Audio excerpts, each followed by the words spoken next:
Hi guys, today I'm going to show you how to make a set of wooden posts featuring stars and hearts. They're quite easy, simple to make. I had some leftover fence posts and I thought, what could I do with them?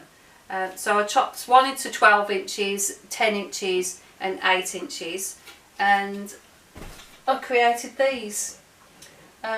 So let me show you how to make them.